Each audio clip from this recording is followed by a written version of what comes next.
Buenas tardes.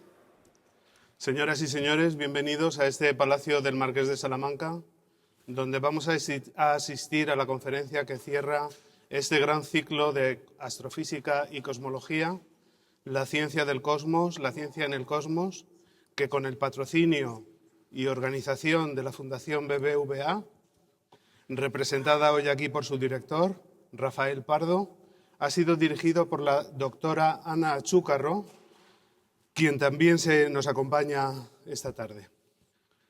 Este excelente ciclo se ha extendido desde el año 2011 a lo largo de 3 cursos académicos.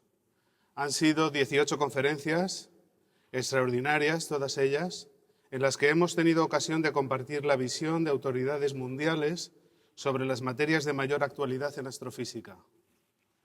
Por ejemplo, durante las últimas 5 conferencias impartidas en este curso, hemos sido partícipes de grandes avances en temas que abarcan desde la estructura de las estrellas hasta el origen de las galaxias, pasando por asuntos tan candentes como la formación y estabilidad de los sistemas planetarios o las condiciones para la emergencia de la vida en el universo. Hoy, para cerrar este gran ciclo trianual y para hacerlo con un broche verdaderamente estelar, tenemos a un conferenciante de excepción, uno de los mayores astrónomos de la época contemporánea, el astrónomo real de Gran Bretaña, Sir Martin Rees.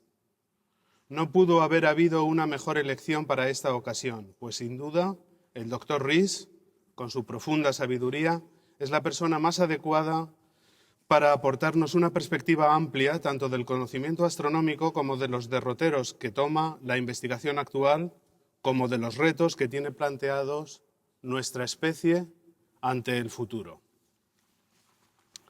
Martin Rees nació en York, Inglaterra, estudió matemáticas y astronomía en el Trinity College en Cambridge y allí se doctoró bajo la dirección de Dennis Sciama. Mientras su compañero de tesis, Stephen Hawking, se dedicó prontamente a la teoría, Martin Rees se centró más en las observaciones. En palabras de Hawking, a Martin siempre le gustó estar en contacto con las cosas tangibles de la astronomía. Después de unas estancias postdoctorales en Reino Unido y en los Estados Unidos, enseñó en las universidades de Sussex y de Cambridge, y en esta última llegó a ser el director de su Instituto de Astronomía. Ingresó como miembro de la Royal Society con tan solo 37 años de edad en el año 1979. A lo largo de su carrera científica, Martin Rees se ha interesado por algunas de las cuestiones más fundamentales de la astrofísica y la cosmología. Estudió la formación de las galaxias y de los cúmulos y el origen de la radiación de fondo de microondas. Sus estudios de la distribución espacial de los cuásares llevaron a descartar completamente la teoría del estado estacionario, considerada entonces, en aquel momento, la única rival seria de la teoría del Big Bang. Fue uno de los primeros que sugirió que la fuente de energía de los cuásares debía residir en unos agujeros negros supermasivos que estarían alojados en su seno, y uno de los primeros que ofreció una explicación a la observación de las fuentes que presentan velocidades aparentemente superlumínicas. Más recientemente pasó desde la radioastronomía al otro extremo del espectro, trabajando en el origen de los destellos de rayos gamma y en el fin de la época oscura cósmica, esto es, sobre el momento en el que aparecieron las primeras estrellas. Toda esta inmensa labor se ha plasmado en más de 500 publicaciones científicas en revistas especializadas, a las que hay que añadir varios libros que han gozado de gran éxito. Martin Rees ha ocupado numerosos puestos de relevancia científica a nivel tanto nacional como internacional. Además de director del Instituto de Astronomía de Cambridge, fue rector, máster del Trinity College. Fue nombrado astrónomo real en 1995. Ha sido presidente de la Royal Astronomical Society y de la Asociación Británica para el Avance de la Ciencia. Fue presidente de la Royal Society entre 2005 y 2010. También es miembro de la Academia Nacional de Ciencias, de la Sociedad Filosófica Americana, de la Academia Americana de las Artes y de las Ciencias, etcétera, etcétera. Actualmente es miembro directivo del Institute for Advanced Study de Princeton. Su actividad, tan extensa como intensa, ha sido merecedora de numerosos premios y reconocimientos. Sus distinciones incluyen, entre muchas otras, el Premio Balzan, el Premio Bower del Instituto Franklin, el Premio Einstein del Consejo Cultural Mundial, la Orden del Mérito del Reino Unido, la Medalla Newton, el Premio Peter Graeber, que es la mayor distinción a nivel mundial en cosmología, y el Premio Crawford de la Real Academia Sueca, que se considera como el Nobel de la astrofísica. Pero yo me aventuraría a pensar que quizá uno de los reconocimientos que más aprecia Martin Rees es que sus colegas astrónomos decidiesen poner su nombre a un asteroide, el asteroide 4587 Rees. A lo largo de su carrera, Martin Rees nunca ha limitado su interés a la ciencia, sino que siempre se ha interesado por los problemas y los retos sociales y por las relaciones entre ciencia, ética y política. Ha colaborado con organismos relacionados con la educación, el control de armas y la cooperación científica internacional. Fue uno de los 3 fundadores del Centro para el Estudio del Riesgo Existencial y ha sido consejero del Museo Británico, del Museo de Ciencias, del Kennedy Memorial Trust y del Instituto de Investigaciones para Políticas Públicas. En 2011 recibió el Premio Templeton por una contribución excepcional que afirma la dimensión espiritual de la vida. Desde 2005 es miembro de la Cámara de los Lores, por lo que podemos referirnos a él como Barón Rees de Ludlow y naturalmente como Sir Martin Rees. Con un espíritu un tanto intrépido, se viene interesando últimamente por un tema que nos impone mucho a la mayor parte de los astrofísicos, la posibilidad de que nuestro universo forme parte de una colectividad de universos, un multiverso. Una concepción que, según sus palabras, puede ser tan revolucionaria como lo fue en su día la copernicana. Hawking, con su gran sentido mediático, ha notado que en un libro científico, cada fórmula que se incluye divide sus ventas por un factor 2, pero en cambio, que si se incluye el término Dios, las ventas se multiplican por 2. Y así hemos estado asistiendo recientemente a fenómenos mediáticos que obedecen a lemas del tipo la ciencia no necesita a Dios, el rostro de Dios, la partícula de Dios, etc. Martin Rees hace caso del primer consejo de Hawking. Trata los temas con gran claridad y sin acudir a fórmulas matemáticas en sus libros. Pero no hace caso del segundo y nunca ha seguido la tendencia de recurrir al término Dios. Muy al contrario, él se declara de acuerdo con otro colega, Joseph Silk, quien afirma que la verdadera filosofía que debe ofrecer la física moderna es la humildad frente a los grandes misterios. A pesar de todos los méritos y honores que les he mencionado, esta humildad, esta modestia, es sin duda una de las principales características de Martin Rees. Cuando un periodista le preguntó recientemente por sus ambiciones, respondió: seguir todo el tiempo que pueda con la investigación, escribiendo y haciendo campaña. Naturalmente, haciendo campaña de sus ideas humanistas. Y aunque pueda parecer paradójico, esta modestia hace aún más grande a Martin Rees.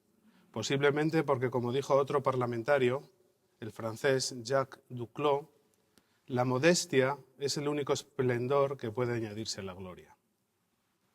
Muchas gracias, Sir Martin Rees, querido Martin, por estar esta tarde con nosotros y bienvenido a Madrid.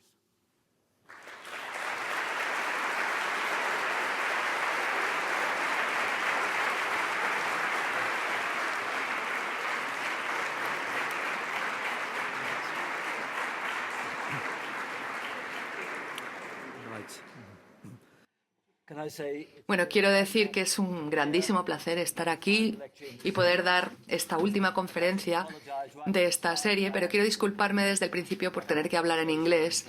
Espero que en cualquier caso puedan seguir la traducción simultánea.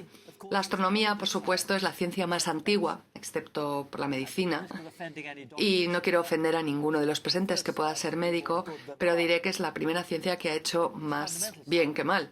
Es una ciencia básica, pero es también la más grande de las ciencias medioambientales. De hecho, el cielo estrellado es la única característica de nuestro entorno que han compartido y admirado todas las culturas de todas las partes del mundo durante toda la historia de la humanidad.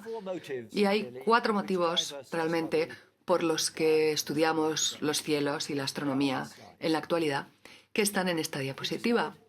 Hemos descubierto toda una serie de objetos exóticos. Hemos estudiado millones de galaxias sobre las que les habrán hablado en otras conferencias de esta serie.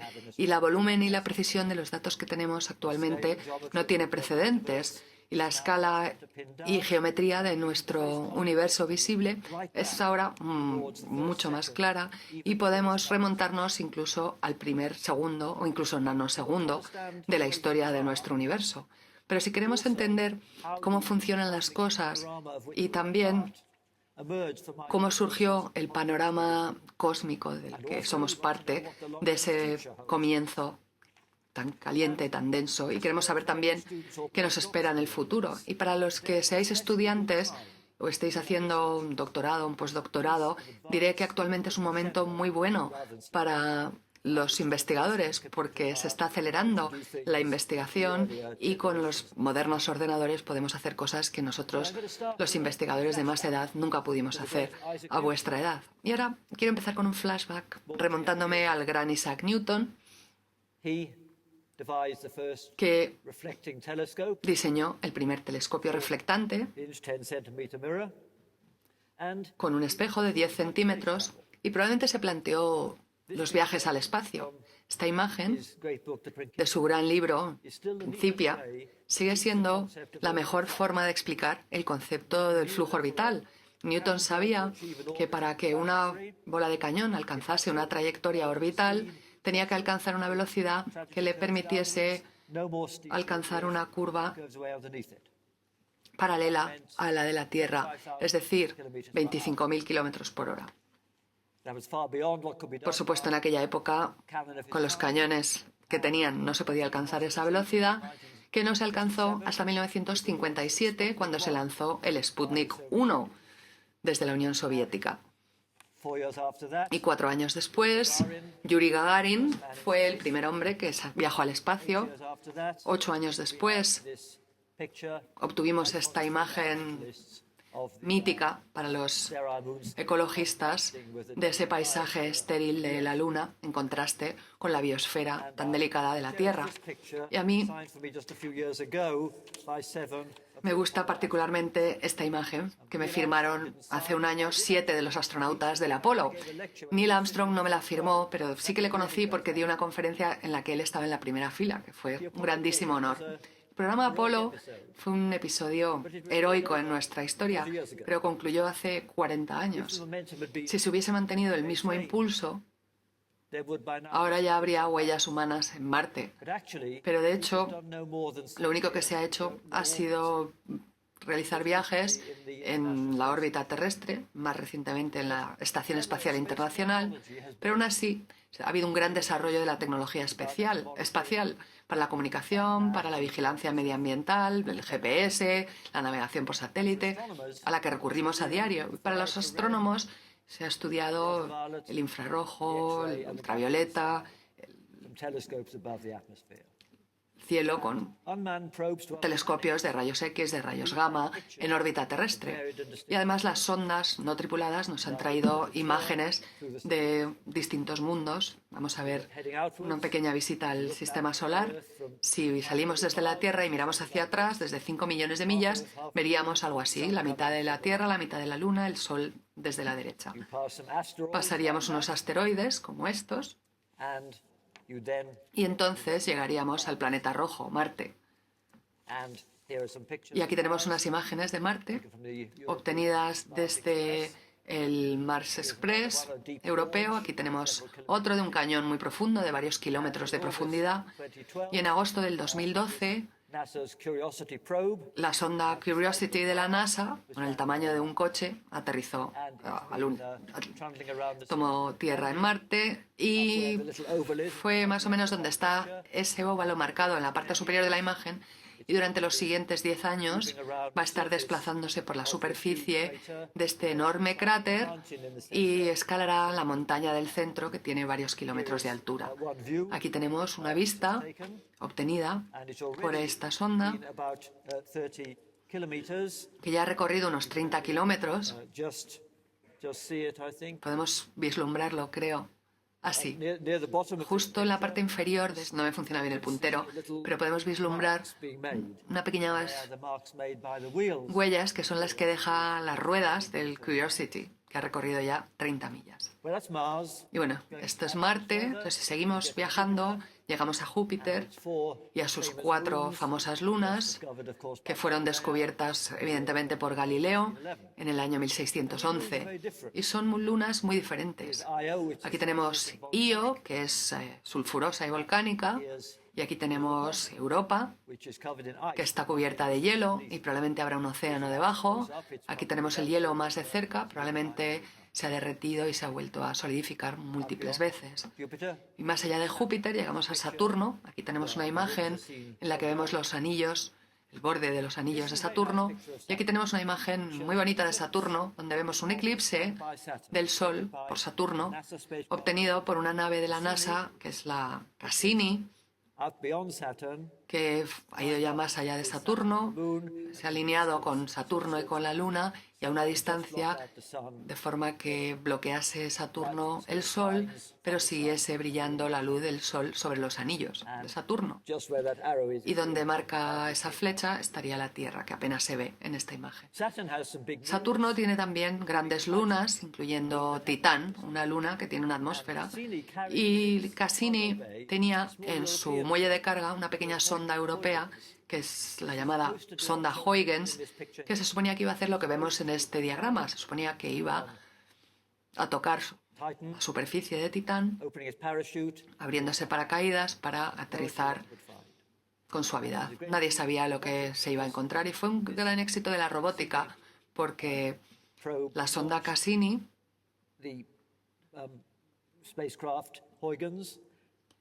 lanzó esa otra sonda Huygens y durante 2 semanas hasta tocar tierra estaba sola, porque tardan varias horas las señales de radio en llegar hasta la Tierra, así que no estaba bajo control terrestre sino autocontrol, y se comportó tal y como estaba previsto. En las imágenes de la izquierda y del centro vemos lo que veía en su descenso y a la derecha después de haber tocado suelo en Titán. Y tiene bastante buena pinta, vemos ríos, lagos, pero la temperatura es de menos 160 grados centígrados y esos ríos son de metano líquido.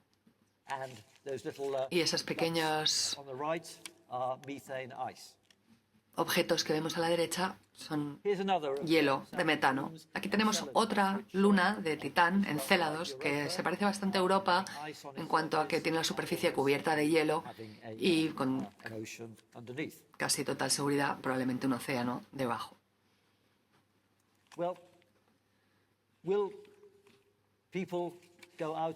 ¿La gente viajará al espacio? Bueno, ese sería el tema para otra conferencia, así que no voy a decir más al respecto, pero hay vida ahí fuera ya. Hay algunos sitios en nuestro sistema solar donde se piensa que podría existir algún tipo de vida, en Marte, Titán, Europa, en algunos cometas, pero nadie espera encontrar nada demasiado emocionante en ninguno de estos sitios. Pero las cosas son mucho más interesantes si ampliamos nuestros horizontes y pensamos en las estrellas, mucho más allá de donde puede llegar ninguna de nuestras sondas. Y quizás el tema más candente de la astronomía en la actualidad, y sé que ha habido por lo menos una de estas conferencias en esta serie sobre este tema, es el hecho de que muchas estrellas, probablemente incluso la mayoría, tienen en órbita múltiples planetas, como el Sol. Planetas que no se pueden detectar directamente, pero que se pueden inferir con mediciones muy precisas de su estrella. Y hay 2 métodos fundamentalmente, y ambos muy sencillos, así que les voy a explicar ambos. Si una estrella tiene un planeta orbitando a su alrededor, tanto la estrella como el planeta se desplazan alrededor de su centro de masas, lo que se llama el baricentro. El planeta se desplaza en una órbita más grande y la estrella, como pesa más, tiene una órbita más pequeña. Pero hay pequeñísimos cambios periódicos en el efecto Doppler de esta estrella que se pueden detectar con una espectroscopía muy precisa. Y aquí tenemos un ejemplo en el que al medir los cambios en la velocidad de la estrella hacia nosotros podemos deducir de la onda sinusoidal que hay un planeta en una órbita circular. Y podemos deducir, a partir de eso, el periodo de esa órbita, por supuesto, es decir, lo que dura el año de ese planeta, y la masa del planeta por la amplitud de esta velocidad. Y con este método hay muchos equipos, tanto americanos como europeos, que han descubierto cientos de planetas. No voy a entrar en los detalles, solamente es una lista de planetas y su tamaño orbital, y tampoco muy actualizada, pero hay muchos cientos de planetas que se han descubierto con este método. Pero los planetas que se descubren con este método son todos grandes, parecidos a Saturno o a Júpiter, los gigantes de nuestro sistema solar. No podemos encontrar planetas de tipo terrestre con esta técnica porque la Tierra induciría un movimiento de tan solo unos pocos centímetros por segundo en el Sol, y ese movimiento de 10 a la menos 10, la velocidad de la luz, es demasiado pequeño como para que lo podamos detectar con técnicas espectroscópicas. Pero hay otra técnica que sí permite la detección de planetas no más grandes que la Tierra, y es un método muy sencillo.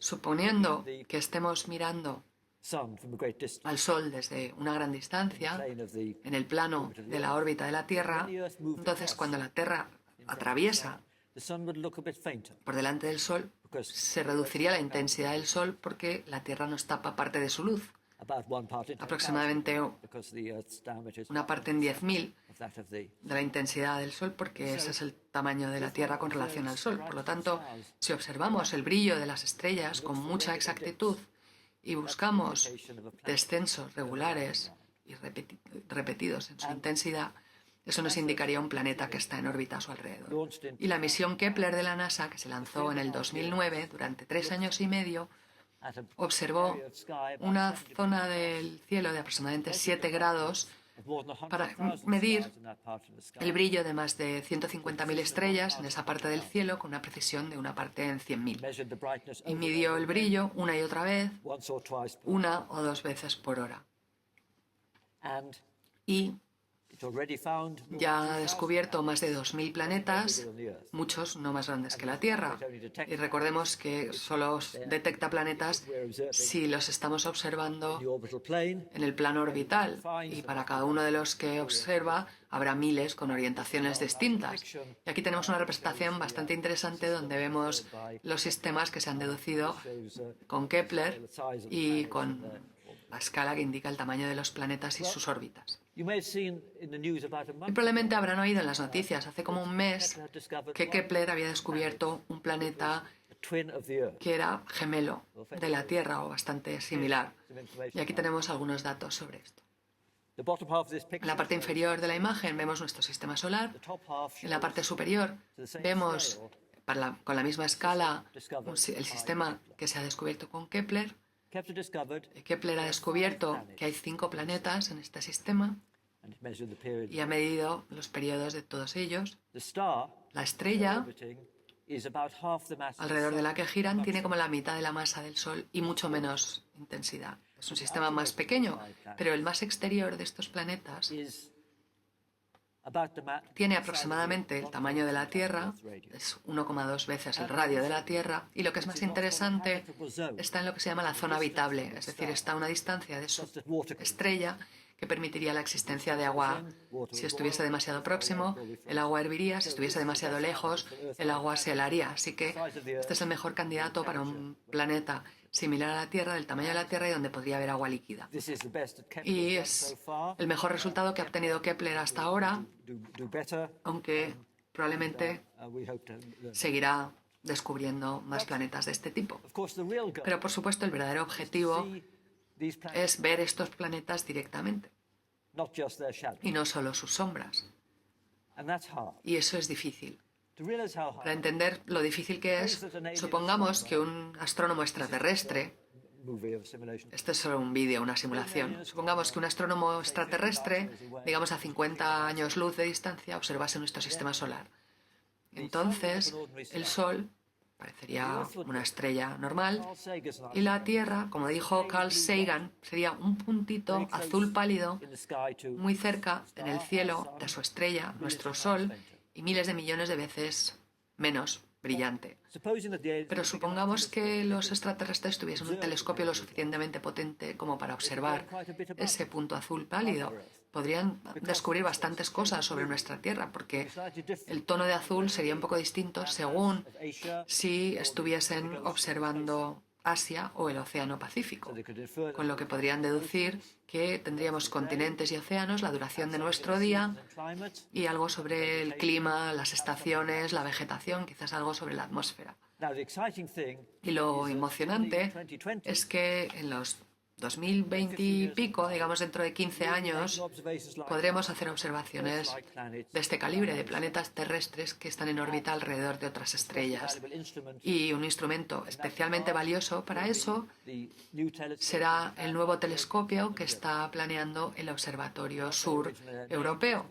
El nombre no es muy original, es el ELT, Extremely Large Telescope, o telescopio extremadamente grande.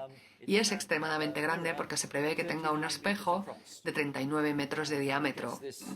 Supongo que en esta sala probablemente tendríamos como 20 metros, así que el espejo va a ser como el doble del tamaño, el diámetro de esta sala, y no es de una sola pieza de cristal, sino de unas 800 piezas de cristal formando un mosaico.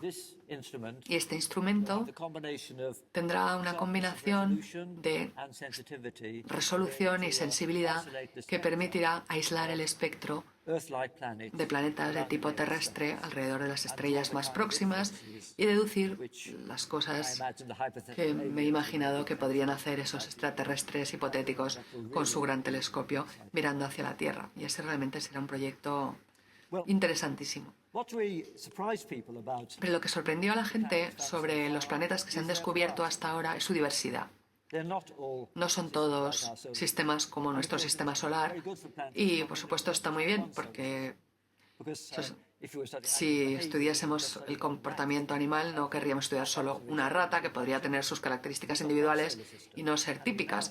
Nosotros antes solo podíamos estudiar un sistema solar, pero ahora tenemos muchos otros con los que compararlo, algunos muy diferentes, algunos con planetas como Júpiter muy cerca de su estrella, otros con órbitas muy excéntricas. Y hay por lo menos un caso en el que hay planetas que están en órbita alrededor de una estrella doble. Es decir, que en esos planetas tendrías dos estrellas en el cielo. Pero la existencia de estos planetas o sistemas planetarios tampoco era una sorpresa. No ha sorprendido a los astrónomos que existiesen porque teníamos una teoría sobre la formación de las estrellas, que es la que vemos en esta diapositiva, que es solo un dibujo. Cuando se forma una estrella se contrae desde una nube de gas, polvo.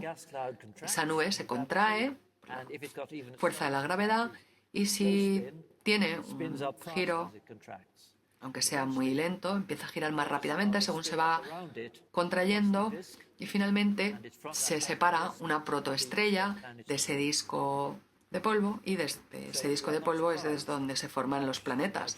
Por lo tanto, no nos sorprende que haya múltiples sistemas planetarios alrededor de las estrellas. Y esto también constituye avance, pero también nos recuerda a Newton, porque Newton ya explicó por qué los planetas se mueven en órbitas elípticas, pero no podía entender por qué todas estaban en el mismo plano, llamamos el plano eclíptico, mientras que los cometas no. Pensó que tenía que ser por la providencia, pero lo que acabo de explicar explica por qué están todos en el mismo plano, porque todos tuvieron su origen en ese mismo disco de polvo. Y este es un ejemplo de cómo hemos ido entendiendo las causas mucho más que Newton y, por supuesto, toda la historia de la cosmología ha sido remontarse todavía más atrás, al origen de las estrellas, de los átomos que compusieron esas estrellas, hasta el principio mismo de nuestro universo, que sería el tema del resto de mi conferencia. Primero, unas palabras sobre estrellas y átomos. Vemos lugares donde se están formando estrellas, en sitios como la nébula del Águila, 7.000 años luz de distancia. También vemos estrellas que mueren.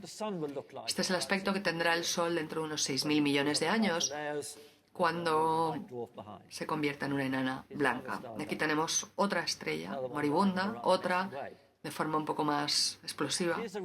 Y aquí tenemos los restos de una estrella enorme. Son los restos de una famosa supernova registrada por astrónomos chinos en el año 1054 a.C.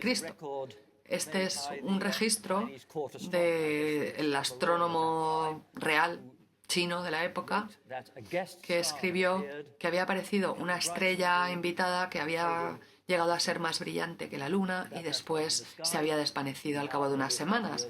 Y ahora sabemos, después de miles de años, que lo que hay es esta explosión en este punto del cielo, que puede parecer que hace mucho tiempo y que es muy lejos y que es irrelevante, pero este hombre, Fred Hoyle, que fue mi predecesor como catedrático en Cambridge, se dio cuenta de que si no fuese por estas supernovas no estaríamos aquí. Él señaló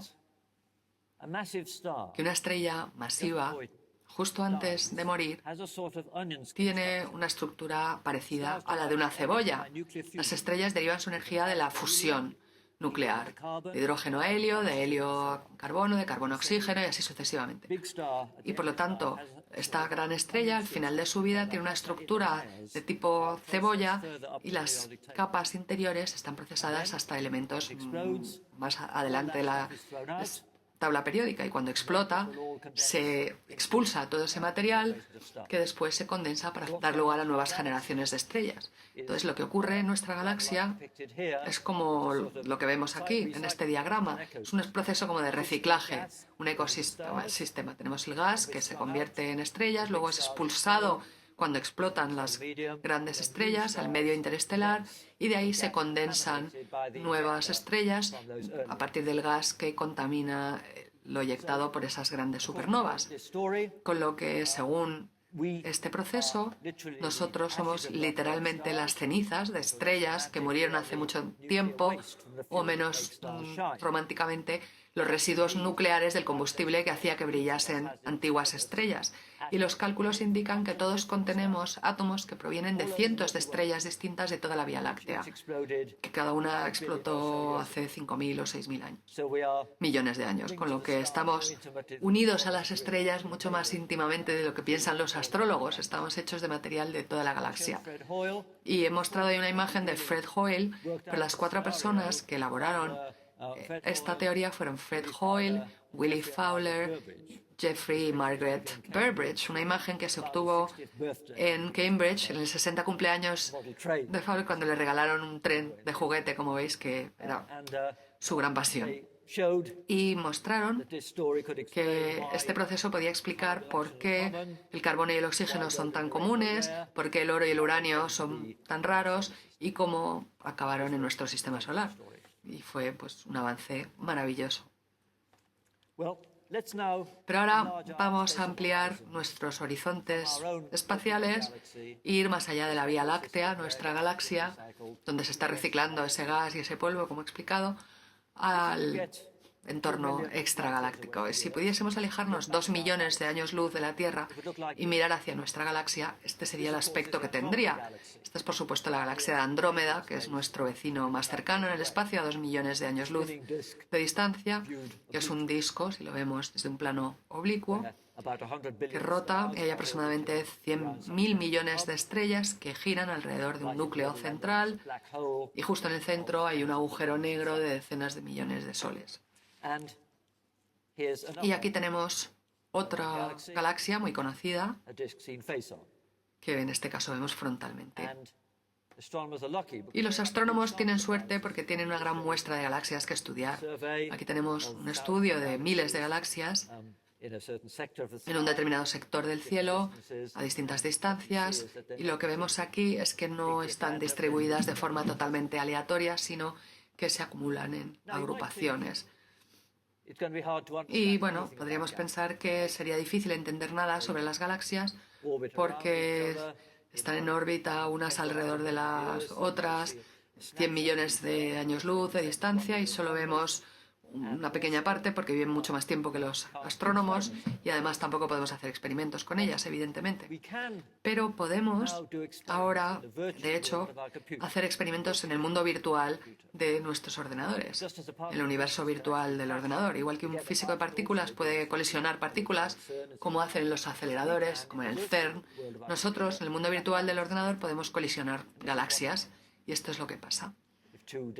Si dos galaxias disco colisionan, se produce como una especie de choque de trenes y se calcula cómo actúa la gravedad de cada una de las galaxias sobre la otra y acabamos teniendo una galaxia elíptica amorfa.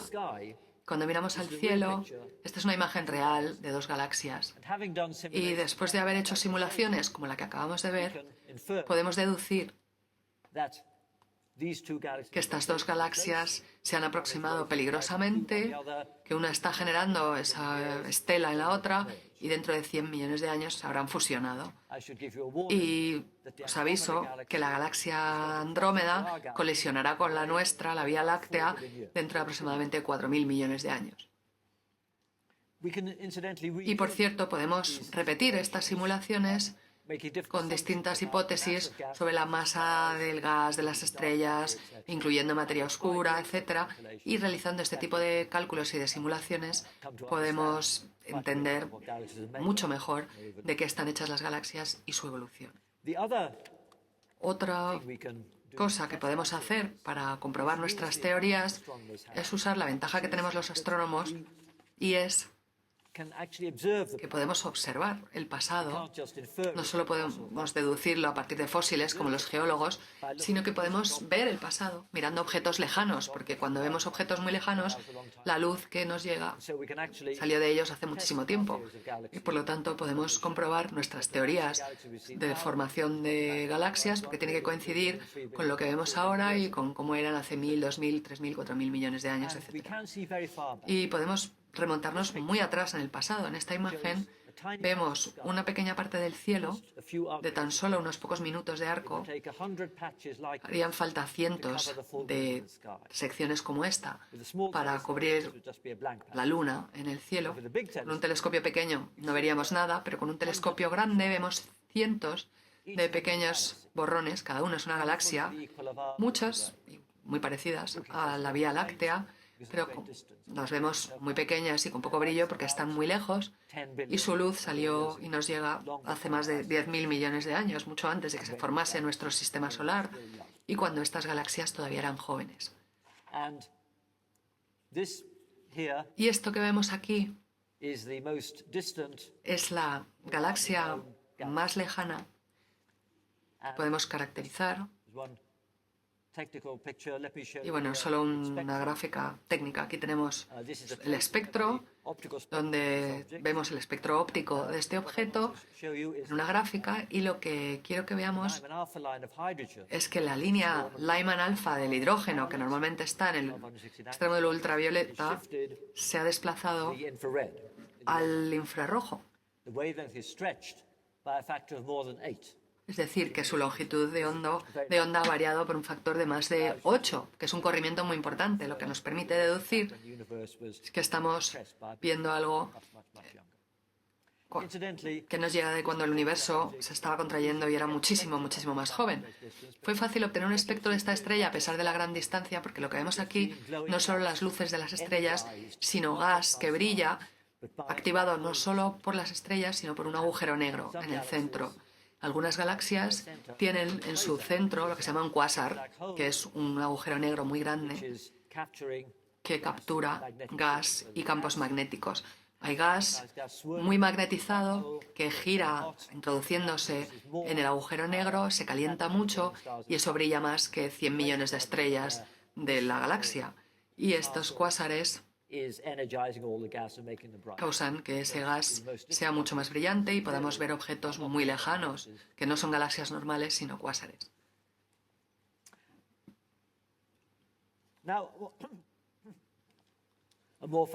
Y ahora ya una cuestión más.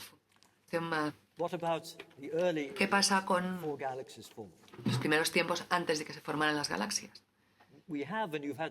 Tenemos, y sé que ha habido conferencias sobre esto, una línea temporal del universo que nos permite seguir la historia del cosmos hasta un momento en el que no había primero había estrellas y luego no, hasta remontarnos a los primeros medio millón de años, donde todo era caliente y opaco, y remontarnos incluso al primer segundo o fracción de segundo. Y la gente a veces se pregunta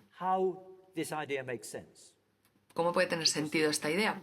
Porque se suele pensar que el universo empezó de forma casi uniforme, un gas caliente, amorfo, que se fue expandiendo y acaba dando lugar a este cosmos tan diverso que vemos a nuestro alrededor. Y esto parece ser contrario a la segunda ley de la termodinámica, que dice que las estructuras tienden a desaparecer, y algo que no parece que ocurra en un universo en expansión. Y el motivo de esto, lo que explica esta aparente paradoja, es la fuerza de la gravedad, porque la gravedad aumenta los contrastes de densidad en vez de eliminarlos.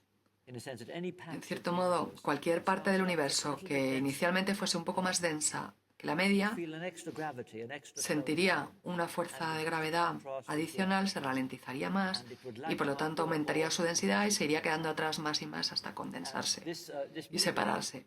Y este sería un segmento del universo como para crear varios cientos de galaxias, el tiempo en miles de millones de años en la parte de abajo, y vemos como desde un comienzo amorfo se van condensando estructuras. Y podemos comparar estas estructuras con lo que vemos en realidad.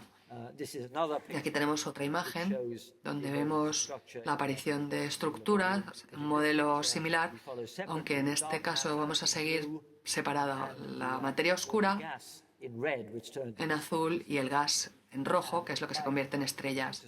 Y obteniendo imágenes como estas, podemos estudiar cómo emergen las estructuras, y esto lo estamos haciendo, por supuesto, 16 a la 10 veces más rápido de lo que, de hecho, ocurre. Y, por cierto, hay un aspecto muy importante y muy gratificante, que es que cuando se hacen este tipo de simulaciones, tienes que introducir fluctuaciones al principio. Sí. Y estas fluctuaciones que se introducen no se eligen al azar, se basan en nuestras observaciones, porque tenemos observaciones de cómo era el universo en sus primeros tiempos, sobre todo por la nave Planck, que observa la radiación de fondo que permanece del Big Bang, y que es una radiación que tiene una temperatura que es casi uniforme. Varía en una parte en 100.000, arriba o abajo, en todo el cielo. Y esta imagen representa las zonas frías y calientes. Y a partir de estos datos podemos analizar las fluctuaciones a distintas escalas e introducirlas en los modelos. Y es un gran triunfo porque al introducir estos datos sobre cómo era el universo en los primeros momentos y después realizar estas simulaciones, acabamos con galaxias que se parecen a las que vemos ahora agrupándose exactamente como están agrupadas. Y por eso nos tomamos tan en serio esta teoría. Y aquí tenemos otra vez esa línea temporal de la evolución del cosmos, desde ese comienzo denso y cálido al cosmos complejo de la actualidad. Y como volveremos a comentar después, quiero recalcar varios requisitos esenciales para esa transición de ese comienzo amorfo y caliente al universo que nos rodea en la actualidad. El primer prerequisito es la gravedad. Pero la gravedad, de hecho, es muy débil. No tengo tiempo para explicarlo, pero lo importante es que la gravedad es más débil que las fuerzas magnéticas y eléctricas del átomo, aproximadamente 38 a la 10 veces más débil. Pero en cualquier objeto, las cargas positivas y negativas se anulan. Entonces, según se acumula un objeto más grande, un terrón de azúcar, un asteroide, un planeta, entonces la gravedad se va haciendo más fuerte porque todo tiene el mismo signo y las fuerzas eléctricas no se acumulan. Y la gravedad al final gana, pero para ganar requiere un objeto muy grande. Un asteroide no está afectado por la gravedad. Un planeta sí que lo redondea la gravedad. Un planeta más grande que Júpiter sería aplastado por la gravedad y se convertiría en una estrella. Pero como la gravedad es tan débil, las estrellas son muy grandes. Si la gravedad no fuese tan débil, los objetos de nuestro tamaño se aplastarían, no tendríamos un universo tan complejo. La gravedad es crucial, por lo tanto, pero cuanto más débil, mejor. Otra cosa que necesitamos en nuestro universo es que sea parte del equilibrio termodinámico. Si nuestro universo siempre hubiese estado como lo estaba al principio, no habría complejidad ninguna, pero vivimos en un universo ahora en el que las temperaturas oscilan desde las que observamos en las estrellas a las que observamos en el espacio, con las de la Tierra entre medias, y así es como surge la complejidad. Pero también necesitas una simetría entre materia y antimateria, porque al principio tienes muchas partículas y antipartículas, pero si fuesen en un número idéntico, al expandirse y enfriarse el universo, todas se convertirían en radiación. Habría mucha radiación, pero no habría materia, no estaríamos aquí. También necesitamos lo que he llamado química no trivial, afinando entre las dos fuerzas que son importantes en los átomos, las fuerzas eléctricas, electromagnéticas, y las nucleares, que mantienen unido el núcleo a pesar de la propulsión eléctrica. Y tiene que haber un equilibrio bastante delicado para que exista la tabla periódica y para que exista la posibilidad de la fusión nuclear y que se acumule energía, se obtenga energía convirtiendo hidrógeno en helio y así sucesivamente. Y también tenemos que tener estrellas y más de una generación de estrellas, porque necesitamos esa primera estrella que produzca los primeros elementos pesados, luego una segunda que ya tendrá esos elementos pesados que podrá dar lugar a planetas. Y necesitamos también una velocidad de expansión cósmica afinada, porque si se expande demasiado lentamente el universo y se colapsa muy rápidamente, no habría habido tiempo para que ocurriese nada. Por otra parte, si se expandiese tan rápidamente que la gravedad se viese superada, tampoco se formarían galaxias. Así que tiene que ser una velocidad de expansión muy afinada. Y además necesitas fluctuaciones no cero al principio, porque, como he dicho, si el universo fuese completamente homogéneo, entonces incluso después de 10.000 millones de años seguiría siendo homogéneo y solamente habría hidrógeno frío, sin galaxias, sin personas, sin estrellas. Volviendo a esa línea temporal, podemos remontarnos aproximadamente un segundo, que es el momento en que las reacciones nucleares produjeron hidrógeno y helio. Y probablemente podemos remontarnos hasta un nanosegundo, que es cuando cada partícula tenía una energía de unos 50 GeV, que era el máximo que se podía conseguir en ese momento, y cuando todo el universo visible estaría ocupando un espacio del tamaño del sistema solar. Pero preguntas como de dónde surgieron esas fluctuaciones y por qué ese universo contenía la mezcla que observamos de protones, fotones y materia oscura, nos llevan a instantes todavía más breves en los que nuestro universo estaba todavía más comprimido antes de ese primer nanosegundo. Eras en las que a menudo los experimentos no nos dan una explicación directa. En este punto tengo que insertar un aviso, porque ahora voy a hablar de física que no está demostrada, que no está al nivel que se puedan hacer experimentos. Esta portada de esta publicación, que a mí me gusta bastante, os muestra una imagen de esos primeros instantes del universo, tamaño real.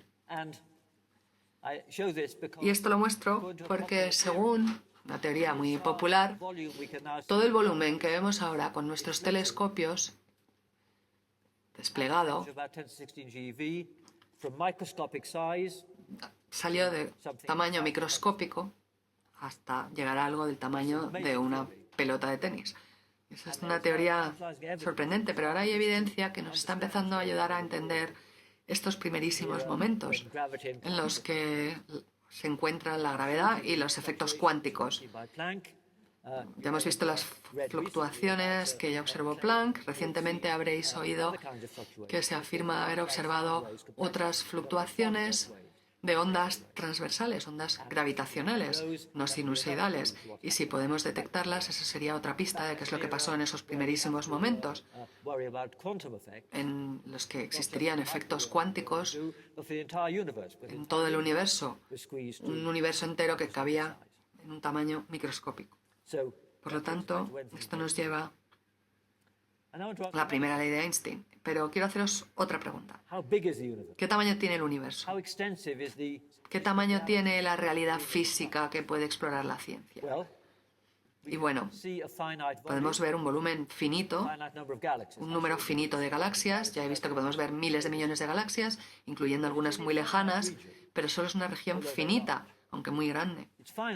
Y es finita porque es un horizonte. Es una capa que nos rodea y que limita la distancia que puede haber viajado la luz desde el Big Bang.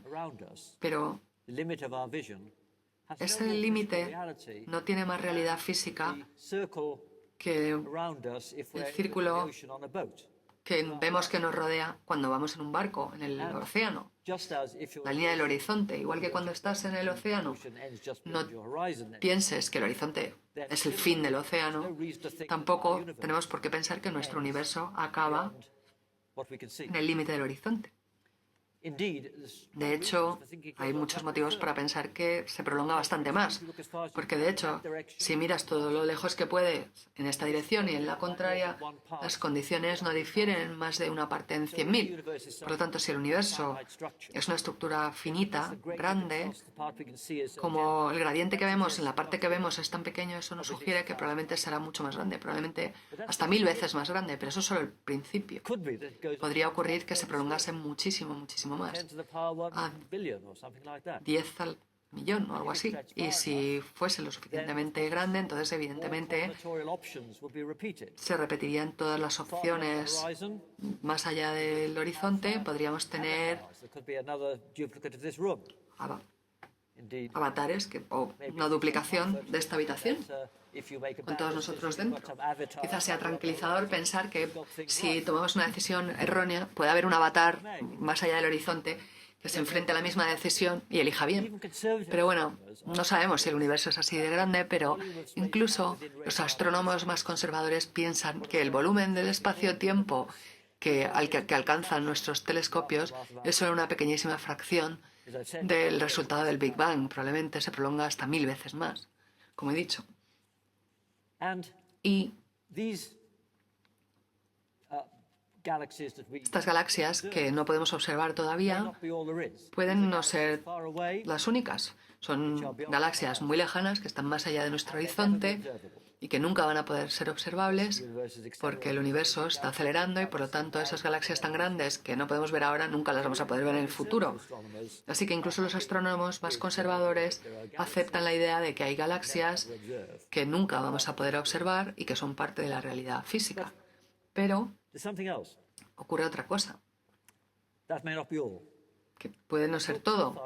Hasta ahora he hablado de lo que pasa desde el Big Bang, galaxias más allá del horizonte que se expanden desde nuestro Big Bang, pero es posible que nuestro Big Bang no sea el único. De hecho, la teoría que vemos aquí indica que nuestro universo sería lo que vemos en la parte inferior de la derecha, nuestro horizonte y más allá, pero que sería solo un dominio del espacio-tiempo en lo que posiblemente podría ser un conjunto infinito. Esto es lo que llaman el modelo de inflación eterna, en lo que somos solamente una isla en un enorme archipiélago cósmico.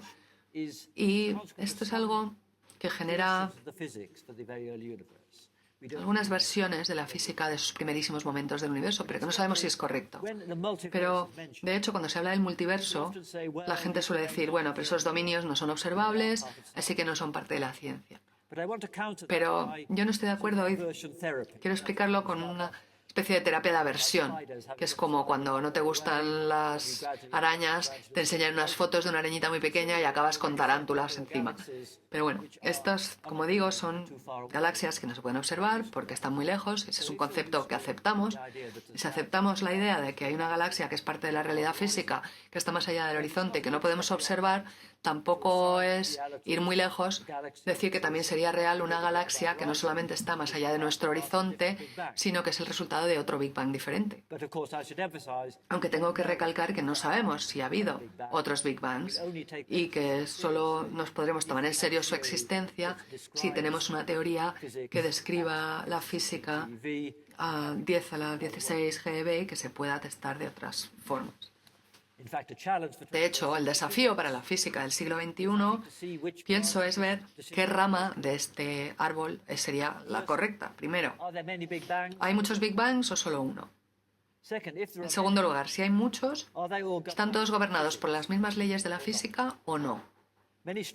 Hay muchos que estudian teoría de cuerdas que creen que no tendrían las mismas leyes de la física, que distintos universos se enfriarían con una física distinta. Y si eso es así, entonces lo que actualmente llamamos las leyes de la naturaleza, aunque parece que son válidas para las galaxias más lejanas que vemos, podrían convertirse en estatutos locales que gobiernan solo nuestra pequeña zona del universo. Antes hemos visto una lista de los requisitos que habría que cumplir para que nuestro universo hubiese evolucionado hasta su actual complejidad desde un principio mucho más simple y homogéneo. Y está claro que esos requisitos se tienen que cumplir por las leyes de la física que tenemos. Pero si con otros Big Bangs surgen universos con distintas leyes, muchos de ellos podrían no evolucionar hasta formar una complejidad con planetas, etcétera, porque las leyes de la física en esos universos no llevarían a eso. Así que estaríamos en subconjunto en el que puede llegar a evolucionar un observador. Pero empecé esta conferencia hablando de los planetas recién descubiertos en órbita alrededor de otras estrellas. Y me gustaría volver a hablar de la ciencia planetaria hace 400 años, incluso antes de Newton. Entonces Kepler pensaba que la Tierra era única y que su órbita era un círculo relacionado con otros planetas con maravillosos ratios matemáticos. Ahora sabemos que eso era totalmente incorrecto, que hay miles de millones de estrellas, cada una con sus sistemas planetarios, y que la órbita de la Tierra es especial solo en cuanto a que tiene un radio y unas excentricidades compatibles con la vida, de forma que pueda haber agua líquida. Y quizás ahora vamos a tener que dar un salto conceptual parecido, aunque en una escala mucho mayor. Nuestro Big Bang podría no ser el único, igual que nuestro sistema planetario ya no es el único. Sus parámetros podrían ser accidentes locales, como los detalles de la órbita de la Tierra. Y la esperanza de una explicación matemática o numérica clara de la cosmología puede ser tan en vano como la de Kepler. Pero si hay un multiverso, esto nos llevaría un paso más allá en nuestra caída copernicana. Nuestro sistema solar es solo uno de los miles de millones de sistemas planetarios de la galaxia, que es uno de los miles de millones de galaxias que vemos. Pero incluso todo lo que vemos podría ser solo una pequeñísima parte del efecto de nuestro Big Bang, que en sí mismo podría ser uno de entre miles de millones. Quizás decepcione a algunos de los físicos el que los números que están intentando explicar puedan acabar siendo casualidades locales. Pero, por otra parte, nos damos cuenta que el espacio y el tiempo tienen una textura muy rica, aunque en una escala tan vasta que no somos conscientes de ello. Igual que un plancton cuyo universo es una cucharada de agua no es consciente de la topografía y biosfera del mundo. En una conferencia en la Universidad de Stanford hace unos años hubo una mesa redonda en la que se preguntó a los ponentes hasta qué punto creían en el concepto del multiverso. Yo dije, si apostarías tu carpa, tu perro o tu vida, yo estaba más o menos al nivel de tu perro. Y André, que había dedicado 25 años de su vida a dedicar la idea, dijo que él tenía mucha más seguridad. Había dedicado 25 años a la teoría de una inflación eterna y estaba mucho más convencido. Y luego Steve Weinberg dijo que él, por supuesto, apostaba tranquilamente el perro de Martin Rees y la vida de André Linde. Y ahora solo unas palabras sobre el futuro muy lejano. Aunque las previsiones a largo plazo nunca son fiables, pero si pensamos en el futuro a largo plazo, la apuesta más razonable es que tenemos casi una eternidad por delante, con un cosmos cada vez más frío y más vacío. Las galaxias siguen alejándose unas de otras y desaparecen más allá del horizonte. Igual que en el interior de un agujero negro. Lo único que nos quedará serán los restos de nuestra galaxia y Andrómeda, nuestra vecina más cercana, que habrán colisionado, como dije. Los protones se irán perdiendo velocidad, las aniquilarán las partículas de materia oscura y finalmente el silencio.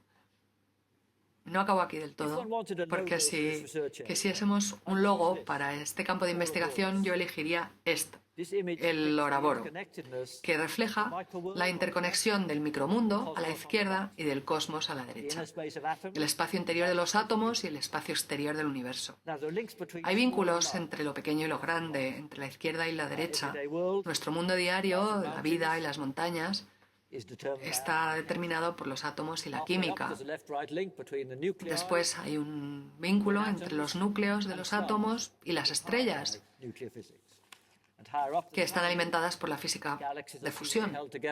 Y más arriba, otro vínculo. Las galaxias se agrupan o se mantienen unidas por las nubes de partículas subnucleares que constituyen la materia oscura.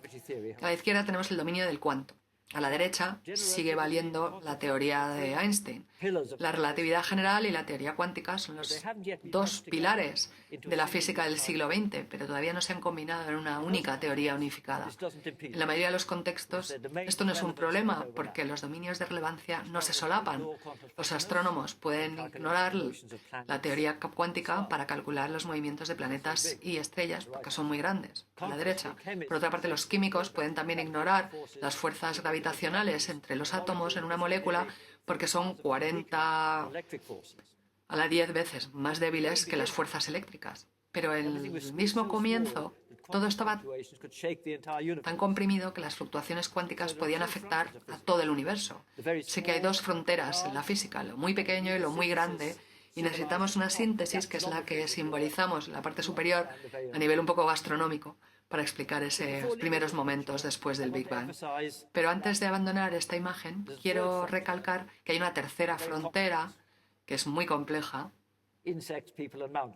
Insectos, personas y montañas. Nosotros mismos estaríamos como a medio camino, los seres más complejos que conocemos, entre átomos y estrellas, muy grandes en comparación con los átomos, pero no tan grandes como para que nos afecte la gravedad como a una estrella. De hecho, la media de la masa de un protón y de una estrella es 50 kilogramos, que es aproximadamente la mitad del peso de los presentes. Y la complejidad más complicada es esa frontera. Incluso un insecto es más difícil de entender que una estrella, donde el calor y la compresión de la gravedad impiden una química compleja. Esta es la famosa pulga dibujada por Newton, por el científico menos favorito de Newton, Robert Hooke, el que fue el que inventó el microscopio. He didicho que la complejidad existe en lo más grande, en lo más pequeño, pero quiero recalcar la unión de la ciencia y decir que el 99% de los científicos no son ni científicos de partículas ni cosmólogos y que se enfrentan a una complejidad de los seres vivos que es muchísimo mayor que la que nos enfrentamos nosotros. Hemos conseguido avances extraordinarios. Hace 50 años los cosmólogos ni siquiera sabían que había habido un Big Bang. Ahora podemos realizar deducciones bastante precisas hasta el primer nanosegundo. Así que en 50 años debates que ahora parecen mera especulación pueden haberse resuelto, incluyendo si existe el multiverso o no. Pero, y quizás aquí me aventuro un poco, pienso que hay que admitir que en algún momento podemos llegar a un límite porque nuestro cerebro no tenga capacidad conceptual suficiente. Nuestras mentes evolucionaron para enfrentarse a la vida en la sabana africana donde vivían nuestros antepasados y no han cambiado mucho desde entonces. Es sorprendente lo que hemos avanzado al entender el mundo contraintuitivo de los átomos y la enormidad del cosmos. Pero igual que un mono no puede entender la teoría cuántica, puede haber aspectos de la realidad que no podamos asimilar sin un intelecto posthumano, que quizás ya existan en el espacio, pero que si no, quizás surgirán en el futuro muy lejano. Finalmente, quiero volver desde el cosmos, o de los múltiples cosmos, a el aquí y el ahora. A menudo me preguntan si los astrónomos tienen una perspectiva especial sobre la ciencia y la filosofía. Vemos nuestro planeta en un contexto cósmico enorme y algún día sabremos si hay vida ahí fuera, pero lo más significativo que pueden aportar los astrónomos es esa conciencia de un futuro inmenso, de la tremenda duración del pasado evolutivo que todos conocemos, a no ser que veamos en Kansas o en parte del mundo musulmán, donde no se estudia teoría de la evolución. Sabemos que nuestra biosfera actual es el resultado de más de 4 millones de años de evolución darwinista, pero aún así la gente piensa que nosotros los humanos somos necesariamente la cima de la evolución y eso a un astrónomo no le parece muy probable. Como muestra esta línea temporal, nuestro Sol se formó hace 4.500 millones de años, pero nos quedan 6.000 millones de años hasta que se le acabe el combustible y se expanda, destruyendo los planetas interiores. Y el universo en expansión continuará existiendo, quizás para siempre, cada vez más frío y más vacío. Como decía Woody Allen, la eternidad es muy larga, sobre todo hacia el final. Con lo que cualquier criatura que vea la muerte del Sol dentro de 6.000 millones de años no será humana. Será tan diferente de nosotros como nosotros de un insecto. La evolución posthumana aquí en la Tierra y más allá podría ser tan prolongada como la evolución darwiniana que nos ha llevado a este momento. Y el propio Darwin se dio cuenta que ninguna especie de las actuales sobreviviría.